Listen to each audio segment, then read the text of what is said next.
Bonjour et bienvenue donc pour ce nouveau live de la SAFER Nouvelle-Aquitaine. Un rendez-vous de 45 minutes, 100% foncier, 100% pro, pour aborder avec l'aide d'experts différentes thématiques en lien avec les questions foncières et les nombreux enjeux que celles-ci recouvrent. Et si on produisait localement, voilà la question du jour. Il se trouve qu'en Nouvelle-Aquitaine, les collectivités locales se mobilisent de plus en plus sur les enjeux agricoles et alimentaires. Les projets alimentaires territoriaux, PAT, prévus dans la loi d'avenir de 2014 pour l'agriculture, l'alimentation et la forêt, se développent donc au sein de territoires, urbains comme ruraux, en mettant en œuvre des dynamiques associant les populations et les acteurs locaux. Alors, avec nos trois intervenantes du jour, nous allons tenter d'apporter un éclairage à la fois sur les enjeux et les objectifs de ces démarches alimentaires de territoire, sur leurs conditions de réussite, en s'attardant plus particulièrement, bien évidemment, sur les problématiques foncières qui sont souvent omniprésentes au sein de ces projets. Alors, sans plus attendre, j'ai le plaisir d'accueillir nos invités du jour, Emmanuel Barou, Alexia Michou et Marine Alix. Emmanuel Barou, bonjour. Bonjour. Vous êtes chef de l'unité alimentation et industrie agroalimentaire au sein du service régional de l'alimentation, le SRAL, au sein même donc de la DRAF, la direction régionale de l'agriculture, de l'alimentation et de la forêt de Nouvelle-Aquitaine. Ravi de vous accueillir. Alexia Michou, bonjour. Bonjour. Vous êtes chargé de mission démarche alimentaire de territoire au sein du GIP PQNA, autrement dit Pays et Quartiers de Nouvelle-Aquitaine. Ravi de vous accueillir également. Et enfin, Marine Alix, vous êtes conseillère foncier, donc environnement et collectivité, au sein même donc, de la SAFER Nouvelle-Aquitaine. Ravi de vous accueillir également. Alors, je rappelle aux uns et aux autres donc, que durant ce webinaire, vous pouvez réagir aux propos de nos intervenants via le chat situé donc, sur la droite de votre écran.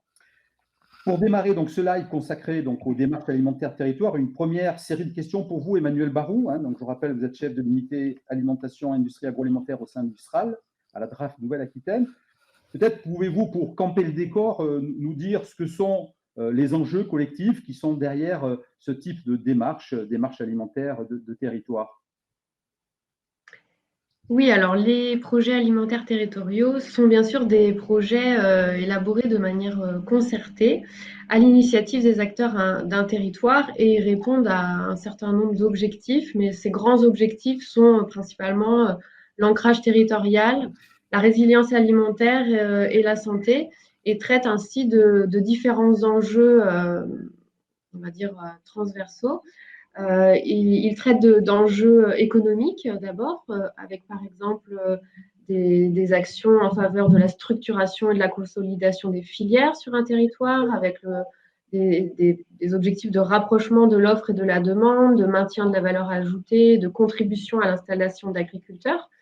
Mais il traite aussi d'enjeux environnementaux, avec le développement de la consommation de produits locaux, avec la valorisation de nouveaux modes de production agroécologique, dont la production biologique, la lutte contre le gaspillage alimentaire, et ils revêtent également une dimension sociale, avec des actions en faveur de l'éducation alimentaire, de l'accessibilité alimentaire, du don, et également de la valorisation du patrimoine du territoire en question.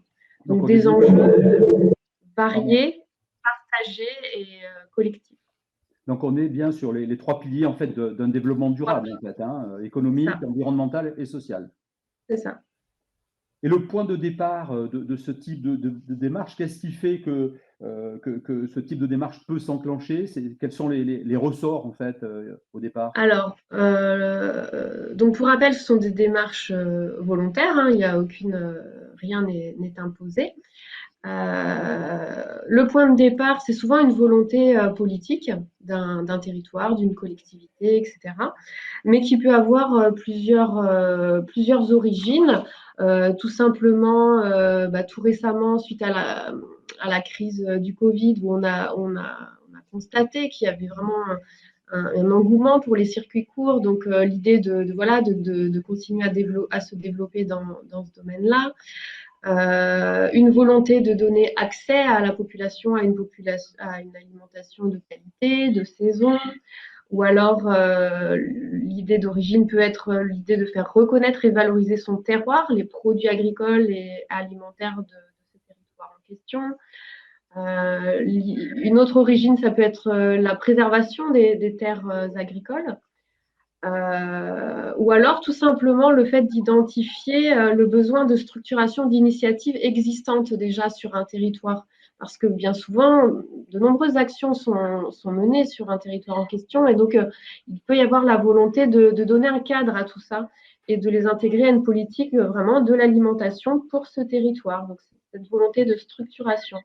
Et puis, il y a aussi le volet plus réglementaire, puisque nous avons, par exemple, la loi Egalim qui impose des objectifs et certaines mesures pour la restauration collective, dont les collectivités ont la compétence, avec un certain nombre d'obligations sur la qualité des approvisionnements en restauration collective, la lutte contre le gaspillage alimentaire, l'information des consommateurs. Donc, voilà, il y a aussi ces obligations, mais ce n'est pas forcément le point de départ pour se lancer dans ces démarches. C'est souvent une volonté politique liée à un constat ou au souhait de structurer voilà, des actions déjà existantes.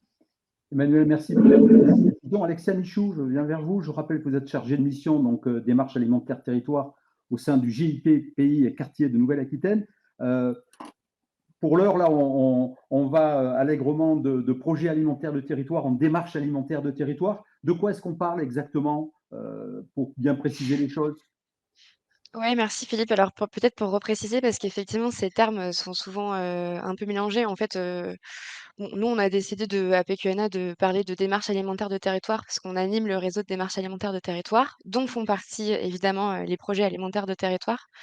On fait une distinction assez simple. Je pense qu'Emmanuel Barou vous l'a assez bien expliqué tout à l'heure. Les PAT sont des initiatives volontaires labellisées par l'État qui ont une dimension holistique, transversale, qui vont vraiment venir toucher différents sujets et qui ont plutôt une approche stratégique au départ et qui peuvent se décliner en actions opérationnelles ou au contraire structurer des actions opérationnelles. Une démarche alimentaire de territoire, pour nous à PQNA, c'est plus quelque chose qui vient, qui est opérationnel, une démarche opérationnelle qui est portée par différents types d'acteurs. C'est pas forcément par des collectivités, ça peut être des acteurs privés aussi, qui vient répondre à un enjeu spécifique sur le territoire de manière plutôt opérationnelle. Ça peut être la déclinaison d'un PAT ou au contraire, ça peut être une démarche alimentaire de territoire qui ensuite va faire naître un PAT. Pour illustrer un peu la différence, par exemple, une démarche opérationnelle de territoire, c'est la conserverie légumerie du Born, coopérative du Born, qui a été montée en fait par d'abord une association et qui est aujourd'hui une société coopérative d'intérêt collectif. Mais qui répond à un enjeu de besoin de transformation de légumes sur le territoire. Voilà. Tandis que, un PAT, c'est vraiment, quelque chose qui va reprendre, comme l'a dit Emmanuel Barou tout à l'heure, une diversité de thématiques. Dans la responsabilité qui est la vôtre à PQNA, donc vous avez une vision régionale hein, de la situation. Est-ce qu'en 2 mots, vous pouvez nous dire justement où est-ce qu'on en est en Nouvelle-Aquitaine dans ce type de démarche est-ce que vous avez une vision là, chiffrée de la situation régionale? Oui, tout à fait. Alors, PQNA a réalisé en 2022 un annuaire, des démarches alimentaires de territoire. On en a répertorié 46 Donc, il y a une à ce carte qui jour, s'affiche à l'écran. dont 46 démarches alimentaires de territoire, dont 26 PAT à jour en mars 2022. Donc Emmanuel redirait si ce chiffre est correct. 27 labellisés. 27, voilà. Ça Donc il y en progresse a un chaque nouveau jour. depuis, et aujourd'hui, on observe enfin 2 cas de figure. Il y a les démarches alimentaires de territoire qui sont au niveau opérationnel, qui ont bien établi la stratégie, leur diagnostic, de l'alimentation, de l'agriculture sur leur territoire et on accompagne ces acteurs du réseau, vers justement des démarches de plus en plus opérationnelles. En 2021, il me semble, PQNA avait publié un guide sur la mobilisation des élus sur une démarche alimentaire de territoire. Donc ça, c'était vraiment pour mettre en œuvre une stratégie. Et maintenant, on passe vraiment sur un cycle de passage à l'opérationnel. Donc on les accompagne sur des sujets thématiques. Par exemple, on est copiloté par l'État et la région. Et Emmanuel Barou fait partie du comité de pilotage de la mission. Et l'État et la région ont commandé une étude sur les outils de transformation de légumes en Nouvelle-Aquitaine. Donc ça a fait l'objet d'un stage et ça fera l'objet de visites sur site de légumeries organisées par PQNA d'ici la fin de l'année. Alors justement, donc peut-être un mot rapide, Alexia, sur qui est PQNA, parce que j'ai évoqué qu'il s'agissait d'un GIP à l'échelle régionale, et quel est votre rôle, quelles sont vos missions en fait hein. Vous parliez d'accompagnement par ailleurs. De quelle nature cet accompagnement s'agissant de PQNA? Qui est PQNA? Alors, Pays Quartier Nouvelle-Aquitaine, c'est le centre de ressources au niveau de la Nouvelle-Aquitaine qui est piloté par l'État et la région sur le développement local et le développement territorial. Donc, on intervient dans deux cadres d'action principaux que sont la politique de la ville et la contractualisation entre la région et les territoires. Et on intervient aussi sur 5 missions thématiques et que sont la revitalisation des centres-bourgs, l'inclusion numérique, les démarches territoriales pour l'emploi, la politique de la ville et les démarches alimentaires des territoires. On a chacun, à chaque fois un réseau d'acteurs qu'on anime à travers des webinaires, des groupes de travail, des visites sur site. Donc, mission de centre de ressources, hein, pour bien Exactement, fixer les idées, hein. Pas d'accompagnement dans l'opérationnel, mais pour c'est fournir ça. de la ressource, du partage d'expérience Partage accessible au d'expérience, plus c'est grand plus de nombre. l'accompagnement collectif que de l'accompagnement individuel. On ne fait pas d'accompagnement, vraiment individuel. Merci Alexia pour cet éclairage. Marine Alix, je rappelle que vous êtes conseillère foncière, euh, environnement et collectivité à la SAFER Nouvelle-Aquitaine. La question foncière, on va y venir plus précisément un petit peu plus loin dans notre échange, mais d'ores et déjà, est-ce qu'on peut dire que cette question foncière, elle est souvent, elle fait partie des thématiques incontournables dès lors qu'on s'attaque à la construction d'un projet alimentaire de territoire? Oui, Philippe, tout à fait, on peut dire que, voilà, c'est une thématique qui est préliminaire à la mise en place, d'actions qui vont être opérationnelles, concrètes et qui vont, œuvrer pour la relocalisation, de l'alimentation et donc de la production. Voilà, le foncier, ça constitue vraiment, un socle, hein, dans les projets. Alors selon les contextes territoriaux, voilà, il y a des thématiques qui sont plus ou moins poussées. Ça dépend, voilà, des volontés politiques, des moyens, voilà, du contexte. Mais en Nouvelle-Aquitaine, en SAFER, pour avoir, accompagné, enfin pour accompagner et faire partie du tour de table de différents projets alimentaires de territoire. On peut dire que c'est souvent la thématique de l'installation de la transmission qui est un axe fort, qui est développé et donc la thématique du foncier derrière, elle découle à peu près naturellement et donc oui, on peut dire qu'elle est incontournable, sur, La que la plupart des projets. collectivité voilà, que la collectivité possède déjà du foncier ou qu'elle en cherche justement pour mettre en place les projets. Merci Marine pour ces premières réponses. Je rappelle aux uns et aux autres que vous pouvez poser vos questions dans le chat situé à la droite de votre écran et en fin de webinaire, on tentera d'apporter des réponses à vos questions. Alexia Michou, je reviens vers vous, donc chargée de mission des marches alimentaires territoire à PQNA. Vous avez commencé à l'évoquer, mais cette démarche projet alimentaire du territoire ou démarche alimentaire territoire, peu importe finalement, c'est nécessairement une démarche transversale? Oui, bah, ça peut l'être, c'est mieux que ça le soit. C'est pas forcément le cas. Hem Il y a des par exemple, je vais prendre un exemple d'un EPCI qui s'appelle, la Valette Sud-Drône qui a pris la compétence scolaire et qui veut travailler sur l'approvisionnement, de la restauration, de ces restaurants scolaires en local et si possible en bio. Bon, ils vont pas aller, forcément, s'interroger, pour l'instant sur le foncier, par exemple. Mais bon, c'est déjà bien de commencer par quelque part. Avant, ça peut être une première étape pour eux, pour ensuite ouvrir vers plus de transversal. En revanche, quand on se lance dans un PAT ou quand on veut vraiment, avoir un projet de relocalisation de l'agriculture sur le territoire, évidemment, je pense qu'il vaut mieux, essayer de réfléchir de manière transversale, à la fois au niveau des sujets, mais aussi à la fois au niveau de la gouvernance.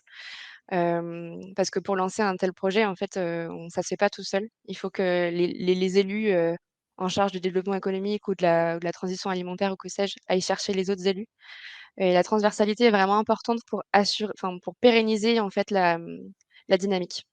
S'agissant donc d'initier et de faire avancer un projet alimentaire de territoire, un mot sur la méthode. Est-ce que, avec les premiers retours d'expérience que vous avez entre les mains, est-ce qu'il y a une bonne méthode applicable de manière assez universelle ou est-ce que, au contraire, c'est la réalité du territoire qui va déterminer la bonne méthode derrière? Méthode C'est un peu entre les d'animation, 2. hein? Oui, c'est un peu les C'est un deux. peu entre les 2, c'est-à-dire que l'exemple que j'ai cité de la collectivité, de l'EPCI de la Vallée de Tute-Drône, ils ont choisi de commencer plutôt en interne, quelque chose d'assez opérationnel, d'aller tout de suite sur oui, quelque chose d'opérationnel. Il y a d'autres collectivités qui veulent d'abord commencer par le diagnostic, la stratégie et dans ce cas-là, elles font des réunions où elles essayent de mettre tout le monde autour de la table. Moi, j'aurais juste un conseil à donner, c'est que effectivement, c'est bien de réunir tout le monde autour de la table. Il faut attention à pas, gaspiller l'énergie de certains acteurs qui sont essentiels, notamment les agriculteurs, dès le départ. Il faut bien réfléchir à chaque réunion, pourquoi est-ce qu'on convie les gens et où est-ce qu'on va arriver? Pour s'assurer de garder l'énergie des gens, tout au long de la démarche. Parce que c'est arrivé, dans certaines, démarches que des gens aient trouvé que ça prenne trop de temps, parce que c'est des processus qui sont très longs, qui se mettent en place, sur plusieurs années. Il y a des gens qui ont quitté le tour de table et qui sont peut-être revenus après, une fois que ça commençait à devenir un peu plus opérationnel. Mais voilà, je pense qu'il faut quand même essayer de rassembler, le monde possible, mais vraiment réfléchir à, l'utilité de chaque personne à la réunion. Merci Alexia. Emmanuel Barou, je reviens vers vous. Je rappelle que vous êtes chef de l'unité alimentation et industrie agroalimentaire à la DRAF Nouvelle-Aquitaine. Justement, donc, dans le prolongement de ce que disait Alexia, quels sont les principaux ingrédients, j'ai envie de dire les ingrédients incontournables peut-être, hein, pour réussir ce type de démarche? Quels sont les points de vigilance en matière? Alors, comme je l'indiquais tout à l'heure, effectivement, il faut un portage politique. Pour pouvoir porter ce type d'ambition et de stratégie sur un territoire, il faut ce portage et du coup, comme le disait Alexia, la gouvernance associée. Je suis d'accord avec toi qu'il faut être vigilant sur justement, c'est un point très important, la définition de cette gouvernance et des différentes instances qui vont piloter ce projet. Selon le territoire, le type de territoire, voilà, si on est sur un territoire très, très urbain, type Bordeaux Métropole, ou un territoire très rural, la gouvernance sera très différente. Donc, il ne faut pas juste se dire c'est un copil qui réunit tous les partenaires et les élus. Non, puisque, comme le disait Alexia, ça peut être une phase du coup qui soit trop chronophage et qui décourage certains acteurs. Ensuite, une étape très importante dans l'élaboration d'un PAT, c'est le diagnostic initial du territoire. Diagnostic de l'offre, de la demande, diagnostic socio-économique, vraiment avoir un maximum de données et de constats, un T0, ainsi que des actions déjà menées en fait sur le territoire. Cette phase de diagnostic permet de mettre tout cela à plat, et à partir du moment où il est partagé, c'est à ce moment-là qu'on définit les grands axes de travail et le plan d'action opérationnel qu'on veut déployer sur le territoire. J'insiste sur l'importance de la déclinaison de ces trois étapes qui sont primordiales pour être structurants et vraiment adaptés au territoire en question. On parlait tout à l'heure. Oui, pardon. On parlait tout à l'heure du fait qu'il faut aborder tous les sujets, il faut que ce soit transversal. Oui, il y a ces dimensions économiques, sociales, environnementales, mais un PAT peut quand même avoir une dominante au départ, puisqu'on peut définir des priorités. Après, bien sûr, quand on accompagne les projets ou alors dans le cadre de la labellisation, on attire l'attention sur le fait qu'il faut une transversalité, puisque l'alimentation, de par elle-même, est une thématique transversale. Donc voilà. Ensuite, autre ingrédient incontournable, c'est y consacrer du temps, des moyens humains et aussi budgétaires, bien sûr, mais du temps consacré à l'animation. L'animation d'un tel projet est vraiment centrale. Autre ingrédient incontournable, d'après moi, ce sont des partenariats fiables, c'est-à-dire des partenaires qui s'investissent réellement dans le projet et d'un point de vue opérationnel, voire financier dans certains cas. Et dernier point que je souhaitais souligner aussi, c'est l'importance d'intégrer les acteurs économiques du territoire. Les chaînes, le chaînon de la production, de la transformation, de la distribution, vraiment, il faut les intégrer à ce type de projet pour justement pouvoir passer à la phase opérationnelle et pas rester à la première phase d'émergence et de construction, on va dire, stratégique. Voilà. Pas besoin de réinventer le monde à chaque fois. Il y a, à partir de l'existant. S'il y a des transformateurs de légumes déjà sur le territoire, déjà les les mettre autour de la table quand même pour discuter de ces stratégies, puisque l'idée aussi, c'est que ces projets concourent au développement économique du territoire en question. Donc, un mot rapide, Emmanuel, je crois qu'Alexa tout à l'heure l'évoquait, il y a la possibilité de labelliser la oui. démarche TAT. En 2 mots très rapides, quel en est l'intérêt et comment s'y prendre? Alors, cette labellisation, donc c'est une reconnaissance officielle de l'État, donc du ministère de l'Agriculture, qui répond à un certain nombre de critères précis et donc atteste d'un projet voilà, structuré. D'ailleurs, les critères pour répondre à cette labellisation sont à peu près les ingrédients incontournables dont je vous parlais juste avant. Enfin, c'est complètement lié. Il y a 2 niveaux de labellisation. Le niveau 1 pour les projets émergents, qui est attribué pour une durée de 3 ans, non renouvelable, ce qui montre bien que cette phase d'émergence ne peut pas durer ad vitam aeternam. Et ensuite, le niveau 2 pour les projets vraiment voilà, en action, comme on dit, pour une durée de 5 ans qui, elle, est renouvelable, bien sûr. Et donc, on a sur le site internet de la DRAF le dossier type à compléter, à nous envoyer. Et donc, nous instruisons au sein de la DRAF ces dossiers-là au fil de l'eau.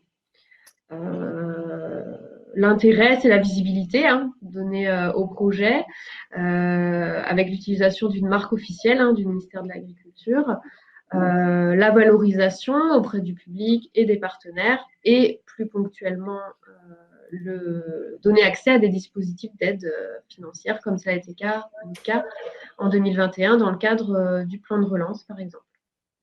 Merci Emmanuel pour ces éléments d'explication. Marine Alix, donc je vous rappelle, vous êtes conseillère foncier, environnement et collectivité à la SAFER Nouvelle-Aquitaine. Bon, tout à l'heure, on a commencé à l'évoquer, la question foncière, elle est souvent centrale dans ces démarches et ces projets alimentaires de territoire.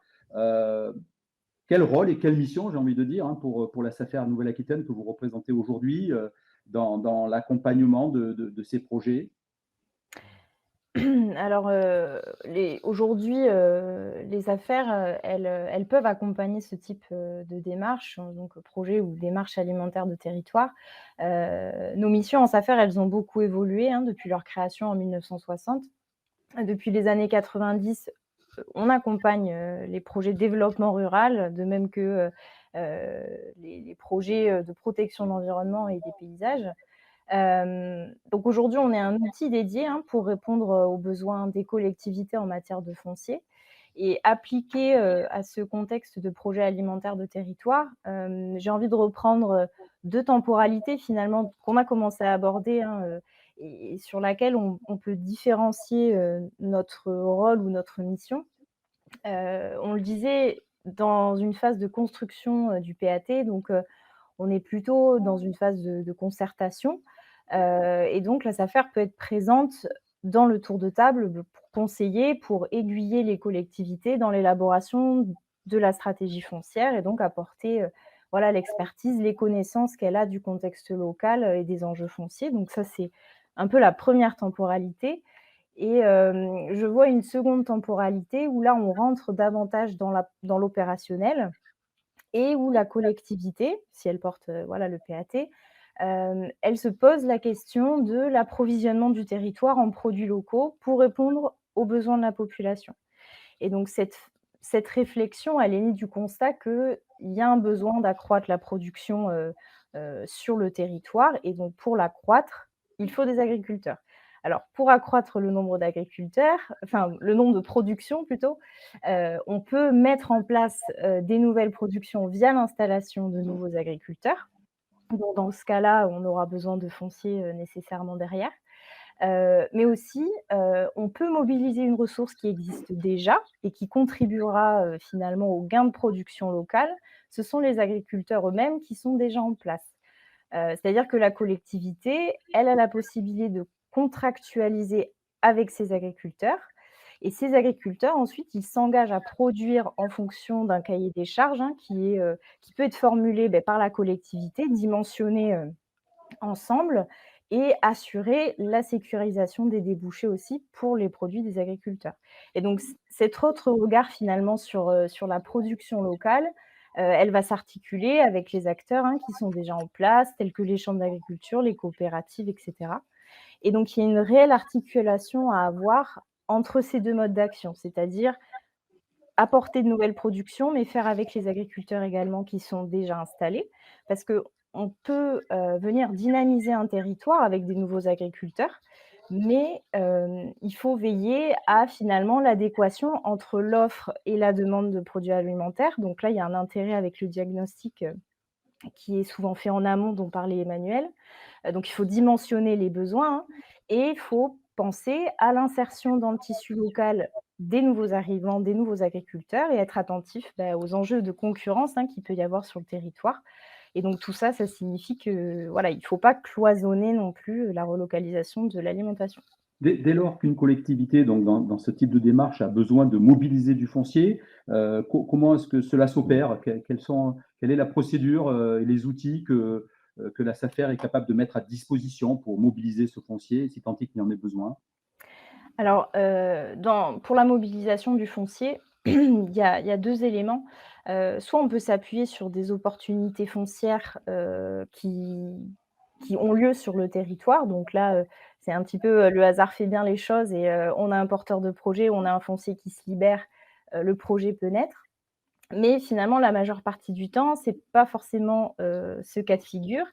Il y a plutôt besoin de, provoquer un peu la chance, et provoquer la mobilité foncière, on va dire. Donc enfin, moi, je voulais vous parler, à travers le schéma là que vous avez, de projeter. La SAFER Nouvelle-Aquitaine a expérimenté l'organisation de groupes fonciers locaux. Donc ce sont des groupes, qui s'appuient en fait sur un outil de partage de l'information, qui a été donc développé en réponse à un constat, le manque de circulation de l'information entre les acteurs d'un même territoire. Donc cet outil, il s'appelle Cynthia pour Système d'information sur la transmission et l'installation en agriculture. Ces groupes fonciers, en fait, ce sont des groupes qui sont créés en partenariat avec la collectivité qui porte le PAT, et il est constitué d'élus, de la profession agricole, des organismes partenaires, de l'installation également. En fait, on peut dire que c'est une émanation de groupes qui, en général, ont déjà été constitués dans une phase de concertation, du PAT, mais version, on va dire, plus réduite, plus localisée, pour s'assurer qu'on garde, en fait, la facilité des échanges entre les acteurs. Et donc ces groupes fonciers, ils se servent de Cynthia, qui est une plateforme internet où on va avoir un accès nominatif par partenaire et ça va permettre aux différents partenaires de recenser, d'une part, le foncier disponible, mais aussi les porteurs de projets. Et donc le principe, c'est que chaque membre du groupe va l'alimenter en temps réel et le but, c'est de faciliter finalement les échanges réguliers entre les partenaires. C'est en quelque sorte une base, qui va, servir à l'animation, du territoire.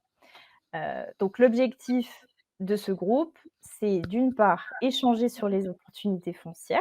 Donc là, on s'appuie sur des retours de terrain des différents partenaires qui sont autour de la table, ou encore on peut s'appuyer voilà, sur des opportunités foncières qu'on a pu repérer via l'outil cartographique de Vigifoncier, qui informe en temps réel des ventes sur un territoire. Ça, c'est le premier objectif. Et le deuxième objectif, ça va être de définir des périmètres d'intervention potentiels. Donc là, c'est l'idée qu'on va passer à l'action et on vient identifier des périmètres sur lesquels la collectivité souhaite mettre en place un projet. Alors c'est notamment ça, un travail qui a été expérimenté et conduit sur la commune de Saint-Cyr-sur-Gironde, donc en Gironde, sur la communauté de communes de l'Estuaire, où il y a un groupe foncier qui a été créé dans le cadre du PAT. Et le groupe, il a permis de faire ressortir un périmètre d'action précis. Sur ce périmètre, la SAFER a réalisé des enquêtes auprès des propriétaires. Et le but, c'était de mobiliser un foncier, le foncier progressivement, d'acquérir et d'acheter les parcelles afin d'implanter un projet derrière qui permet de répondre aux objectifs du PAT. Marine, rapidement, parce que le temps passe vite, question complémentaire. Dès lors que ce foncier est identifié, qu'il est mobilisé, comment est-ce qu'on passe à la phase, je dirais, suivante, qui est celle de pouvoir installer un agriculteur un porteur de projet donc, sur le foncier qui a été identifié. J'imagine qu'il y a un certain nombre d'outils pour cela? Tout à fait. Donc on a, un panel d'outils qu'on peut proposer justement quand on a identifié ce foncier. Parmi ces outils, il y en a 2 qui font partie, d'un dispositif régional, donc on a mis en place avec, la région Nouvelle-Aquitaine, qui sont le stockage et le portage. Pour développer qu'un exemple, le stockage, c'est, un outil qui est utilisé, dès lors qu'on a identifié le foncier, mais qu'on n'a pas de porteur de projet en face. Donc le principe, c'est que la SAFER achète et stocke, donc c'est un maximum de 3 ans. Et durant le temps du stockage, en fait, tout l'intérêt, c'est derrière de trouver un porteur de projet adapté ou de mûrir un projet qui prendra place ensuite sur les parcelles stockées.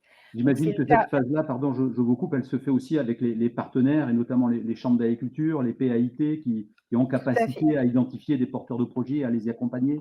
Oui, voilà, tout à fait. L'idée, c'est que, on vient, encore une fois, mettre tous les acteurs, hein, autour de la table et on concerte tous ensemble et on se sert, des ressources de chacun.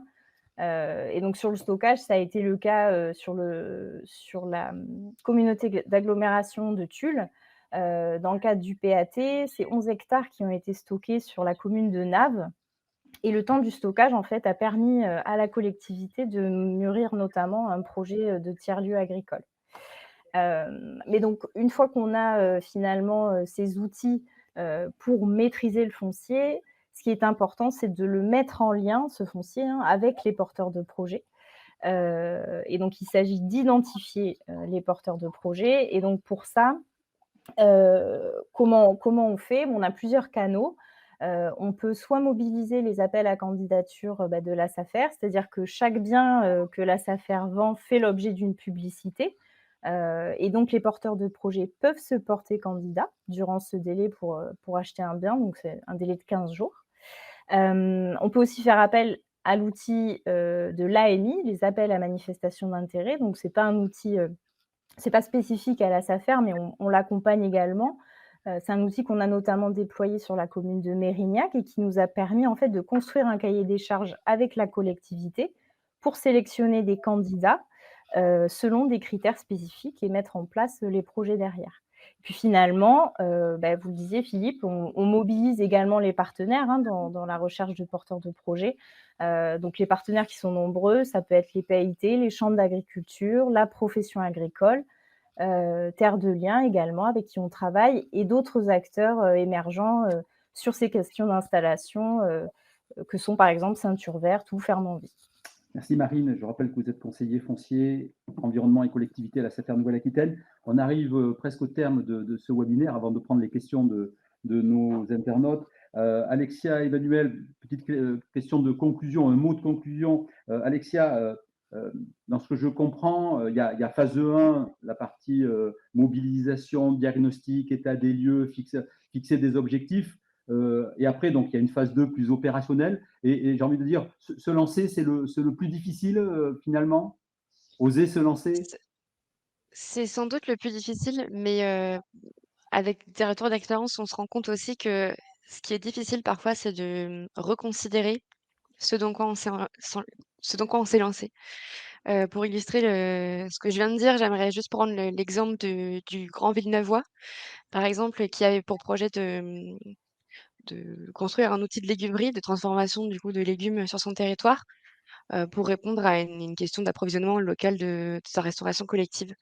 Et suite à l'étude qui a été faite sur le recensement des légumeries Nouvelle-Aquitaine, suite à d'autres, problématiques internes, ils se sont rendus compte que finalement les cuisines centrales, de leur commune avaient déjà des outils en interne et que c'était pas forcément la solution la plus adaptée. Donc on se rend compte parfois, il faut pas attention au copier-coller, quoi. Il y a des solutions qui marchent, heu, mais il faut vraiment à chaque fois, venir recontextualiser avec les besoins de son propre territoire. C'est pour ça que l'étape des diagnostics est importante. Et la capacité peut-être à garder la finalité, mais à repenser la manière dont on va y arriver et je pense importante. Il faut du courage politique, il faut aussi du courage, de la part des techniciens pour pouvoir, repartir, pas à zéro, mais avoir la capacité à repenser le projet. Merci Alexia. Emmanuel Barou, donc chef de l'unité alimentation et industrie agroalimentaire à la DRAC Nouvelle-Aquitaine. Si vous aviez un ultime conseil pour celles et ceux qui hésitent encore à se lancer dans ce type de démarche, quel serait-il? Eh bien, lancez-vous, lancez-vous, échangez avec les territoires qui ont lancé des projets qui fonctionnent via les actions d'ailleurs de PQNA, le Café des Pâtes, etc. Vraiment échanger. Soignez votre diagnostic. Je me répète par rapport à ce que tu disais, Alexia, mais c'est vrai. Et puis voilà, nous sommes dans une région très riche en production de qualité, donc on a matière à la valoriser, la structurer pour eh bien, fournir à notre population voilà, une alimentation saine et de qualité, durable. Et effectivement, chaque territoire a ses contraintes, donc vraiment répondez aux enjeux de votre territoire. Merci. Alors, pas mal de questions. On va donc prendre tout de suite les questions dans le temps qui nous reste, les questions de nos internautes. Donc, je vous les livre hein, et puis vous prenez l'initiative de répondre. Première question, peut-on l'utiliser, donc le PAT, dans le cadre de la compensation agricole dans un projet de ZAC et si oui, dans quelles conditions? C'est très précis comme question. Je ne sais pas si c'est Emmanuel ou Alexia ou encore Marine qui pouvait répondre à cette question-là. Est-ce que vous comprenez la question déjà Dans un projet de... La question, Peut-on l'utiliser dans le compensation cadre de la agricole. compensation agricole dans un projet de ZAC? Et si oui, dans quelles conditions? Bah, pour moi, le PAT, c'est une démarche, dans un PAT, c'est plutôt une démarche stratégique. Donc ça peut, la compensation agricole, pour moi, c'est vraiment soit rachat de terre et rénovation, de préservation de terre, soit effectivement, il y a la possibilité de financer des actions. J'avoue que je ne sais pas répondre à cette question. Je ne sais pas si le PAT en tant que tel peut être financé pour compenser une perte de terre agricole Emmanuel, peut-être à cause de la construction. Pas directement, en tout cas. pas directement. Bon, on fouillera la question et puis Oui. via le site web de la SAFER-ENA, on apportera des compléments d'information afin de préciser peut-être la question elle-même. Deuxième question, afin d'améliorer l'approvisionnement de la restauration collective en local, est-il possible de prévoir des formations pour ces acteurs de ces restaurations sur la saisonnalité des fruits et légumes liés à un territoire en particulier? Oui, bien sûr. C'est possible de prévoir. Tout est possible. Si la question est, c'est possible, oui. Il y a des acteurs au niveau régional qui peuvent faire des formations auprès des cuisiniers. Je pense par exemple au collectif Les Pieds dans le Plat. Alexia, tu en connais peut-être d'autres, mais Non, j'allais dire le collectif Les Pieds dans le Plat, ouais, qui c'est sont le assez, premier voilà, qui vient en tête. voilà, il y a Interbio aussi qui accompagne les collectivités dans l'atteinte de ces objectifs d'approvisionnement en restauration collective. Il y a le CREPAC qui fait également des formations plus axées lutte contre le gaspillage alimentaire, mais du coup, il y a forcément un lien puisque les bénéfices du fait de réduire le gaspillage alimentaire peuvent être réabondés pour voilà, mettre une meilleure qualité des approvisionnements. Voilà ce qui me vient en tête, mais oui, bien sûr. On peut parfaitement intégrer un volet formation dans le projet alimentaire territoire pour compléter les besoins de formation et de compétences des acteurs concernés, quoi, en fait. Oui. Tout à fait possible. Toujours sur la question de la formation, redynamiser l'agriculture dans nos territoires, oui, nous dit un internaute, mais il faut des agriculteurs pour cela. La formation et la sensibilisation des enfants aux métiers agricoles étaient-elles appréhendées dans le cadre des démarches PAT? Oui, dans le cadre de certains projets, il y a des actions d'éducation à l'alimentation qui sont menées. Des programmes comme Art de faire culinaire au collège, etc. sont des programmes d'éducation à l'alimentation qui peuvent comporter des volets sur les métiers de l'agriculture. À la DRAF, on a aussi des personnes qui s'occupent d'actions, de communication auprès des métiers de l'alimentaire et de l'agriculture. Nous avons les lycées agricoles qui sont un peu Les nos bras armés. ambassadeurs, Ouais. toutes ces politiques-là. Donc, oui, des choses sont faites dans ce domaine. Même si, bien sûr, on peut toujours faire plus Ouais. pour rendre ces métiers attractifs, plus attractifs. Emmanuel, peut-être question, puisqu'on parlait de labellisation tout à l'heure, une question qui nous demande, est-il possible de prétendre avoir le label niveau 1 avec des diagnostics qui sont en cours? Oui. Oui, oui. Le diagnostic, pour le niveau 1, le diagnostic peut être prévu, en cours ou réalisé. Donc, même s'il est prévu, mais il faut nous présenter quand même un certain nombre d'éléments, c'est-à-dire méthodologie prévue pour ce diagnostic. Mais oui, bien sûr. Pour le niveau 1, on est vraiment sur un projet émergent, donc on ne s'attend pas à ce que le plan d'action soit bouclé. Alors, un internaute nous interpelle sur la question de la mobilisation des élus, en nous demandant comment peut-on mobiliser les élus dans ces démarches alimentaires territoires. J'imagine que s'il nous la pose, c'est qu'il a peut-être été confronté à cette question-là, qui est sensible. Comment mobiliser les élus, puisque bon, les élus, en principe, sont porteurs de ces démarches-là, mais à la base, il faut quand même les sensibiliser et les mobiliser. Qui peut prendre en charge cette phase-là de mobilisation des élus? Je vais peut-être, répondre à cette Oui, question, Alexia? Oui, bien si vous me sûr, le allez-y. permettez. Il y a plusieurs façons. Déjà de vous dire qu'il y a un guide, qui a été écrit par PQNA sur et précisément cette question, qui est vraiment très pédagogue, qui est vraiment ludique, donc c'est très accessible, qui est disponible sur le site de PQNA, donc je vous invite vraiment à aller le regarder. Mais globalement, c'est, comment essayer de vendre la démarche, par rapport à la sensibilité de l'élu. Ça peut être, en termes d'attractivité territoriale, ça peut être en termes de santé, ça peut être en termes d'éducation, ça peut être en termes de développement économique aussi, pour le territoire. Il y a plein de c'est surtout une manière d'amener la démarche, en fait. Par quoi est-ce qu'on souhaite attirer son élu? Mmh. Et peut-être aussi le faire rencontrer, des initiatives, le faire bouger un peu sur le terrain pour se rendre compte sur d'autres territoires, pour illustrer, et qui lui donner un peu envie de s'investir, sur ces sujets. Il y avait le comment, mais il y avait aussi le qui, hein, sous-entendu dans la question. Qui peut participer à la mobilisation des élus Pardon. concrètement? Là, dans notre guide, c'était plutôt les agents, justement les agents, au sein des collectivités qui sont a priori les plus à même de sensibiliser les élus, ou alors un élu qui serait, moteur et qui veut aller sensibiliser, ses autres collègues, ses autres élus. Merci Alexia. Emmanuel, toute dernière question. D'un point de vue écologique, nous demande-t-on, les PAT obligent-ils à avoir un impact positif sur les écosystèmes? Il n'y a aucune obligation.